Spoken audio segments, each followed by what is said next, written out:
आज हमारा टॉपिक है इंटरनेट ऑफ थिंग्स। इसमें हम जानेंगे कैसे कुछ कनेक्टेड डिवाइसेस ट्रांसफॉर्म करते हैं इंडस्ट्रीज़ को, सिटीज़ को, गवर्नेंस को, कैसे वो सिक्योर करते हैं वर्ल्ड अराउंड अस। इसमें हम जानेंगे आईओटी होता क्या है।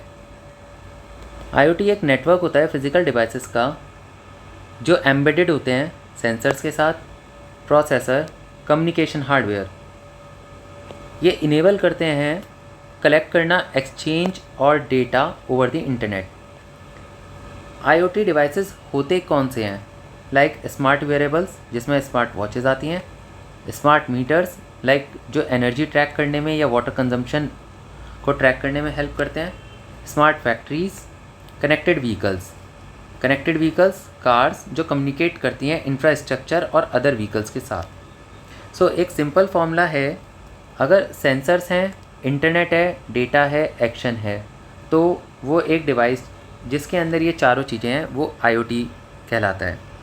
आईओटी कैसे काम करता है? आईओटी डिवाइसेस सबसे पहले सेंस करते हैं, फिर ट्रांसफ़र करते हैं डेटा को अपने डिवाइस के अंदर, एनालाइज करते हैं और उसके अकॉर्डिंग एक्ट करते हैं। आगे हम पढ़ते हैं क्या बेनिफिट्स हैं आईओटी के।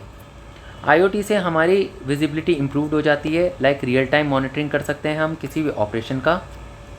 ये ऑटोमेट करता है डेटा ड्रिवन वर्कफ्लो को, जिससे एफिशिएंसी क्रिएट होती है।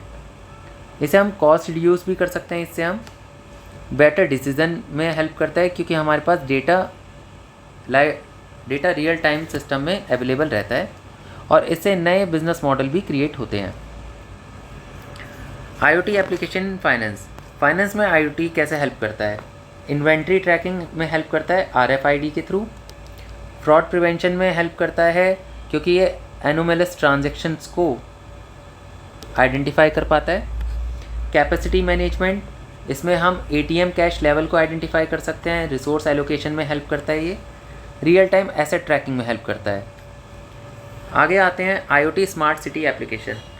स्मार्ट सिटी जो आज इंडिया के बहुत सारे प्रोजेक्टों में से एक प्रोजेक्ट है, उसमें आईओटी डिवाइसेस यूज़ होते हैं ट्रैफिक मैनेजमेंट में, क्राइम सर्विलेंस में, पॉल्यूशन कंट्रोल में, smart parking system, waste management, energy consumption.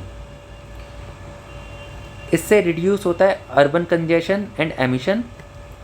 ये पब्लिक सेफ्टी एनहांस करता है, ऑप्टिमाइज कर सकता है एनर्जी को और क्वालिटी ऑफ लाइफ रेजिडेंट की इम्प्रूव करता है। इसके बाद आते हैं हम कैसे आईओटी ऑडिट पे इम्पैक्ट करता है। हम कंटिन्यूस ऑडिट कर सकते हैं क्योंकि 24/7 मॉनिटरिंग होता है, रियल टाइम डेटा मिल जाता है ऑडिटर को, एसेट वेरिफिकेशन में हेल्प करता है, ड्रोन बेस्ड एविडेंस हमारे पास आते हैं, हम विजुअल्स ले सकते हैं, स्पेशल एविडेंस ले सकते हैं, एज वेल एज ये ऑटोमेटिक कंप्लायंस में भी हेल्प करता है। जैसे ही कोई वायलेशन होती है कंप्लायंसेस की तो ये उसको फ्लैग कर देता है। आईओटी के साथ कुछ रिस्क और चैलेंजेस भी आते हैं, जैसे कि सिक्योरिटी और प्रिवेसी को लेकर, वीक ऑथेंटिकेशन क्योंकि मोस्टली आईओटी डिवाइसेस के अंदर डिफ़ॉल्ट पासवर्ड्स होते हैं, insecure interference like lack of proper input validation and encryption method, patch management as well as physical and transport security क्योंकि इसके अंदर जो डेटा होता है वो टेम्पर भी हो सकता है। इसके बाद आते हैं आईओटी गवर्नेंस एंड कंट्रोल। अगर कोई भी ऑर्गेनाइजेशन आईओटी इम्प्लीमेंट करती है तो उसको अपने यहाँ गवर्नेंस सिस्टम मेंटेन करना होगा रिलेटेड टू आईओटी। इसके लिए वो स्ट्रैटेजी डिफाइन करते हैं, एक क्लियर रोड मैप होता है आईओटी को लेकर, फिर गवर्नेंस पॉलिसी होती है कि कौन उसकी ओनरशिप लेगा, who will be the accountable and क्या स्टैंडर्ड्स होंगे आईओटी डिप्लॉयमेंट में। लाइफ साइकिल मैनेजमेंट, हर आईओटी डिवाइसेस एक पर्टिकुलर लाइफ साइकिल में होती है तो इसका डीकमीशनिंग करना और इसकी सिक्योरिटी मेंटेन करना वो भी ध्यान रखना ज़रूरी है। कंटिन्यूस मॉनिटरिंग, अगर हम आईओटी डिवाइसेस को इम्प्लीमेंट कर देते हैं तो हमें उनका डिवाइस बिहेवियर और नेटवर्क ट्रैफिक को कंटिन्यूसली मॉनिटर करना ज़रूरी है। कंप्लायंस एंड सिक्योरिटी, जो भी आईओटी डिवाइसेस हो रहा है वो रेगुलेटरी रिक्वायरमेंट को फुलफ़िल करना चाहिए। तो कोई भी ऑर्गेनाइजेशन है उसे स्ट्रैटेजी अलाइन करनी चाहिए, गवर्नेंस पॉलिसी क्रिएट करनी चाहिए, IoT डिवाइसेस का लाइफ साइकिल मैनेजमेंट, उसकी continuous monitoring as well as जो भी IoT डिवाइसेस है वो रेगुलेटरी रिक्वायरमेंट को फुलफ़िल करना चाहिए। बस